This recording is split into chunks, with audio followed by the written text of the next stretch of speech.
ধর্ম অর্থ কাম মোক্ষ চতুর্বর্গে অর্থাৎ ভক্তি মুক্তি সিদ্ধিকামী সকলই অশান্ত জাত যোগ্য ব্রত ধর্মী নহে কৃষ্ণ বসে হয় প্রেম ভক্তি রস।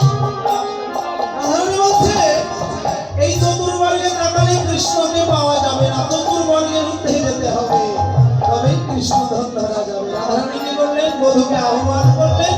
বধূ এসে রাধারানীর সঙ্গ দান করে রাধারানীর থেকে বিদায় নিচ্ছে, বলে এখন আমি যাই ঘরে, মায়েতে আরতি করে, এখন আমি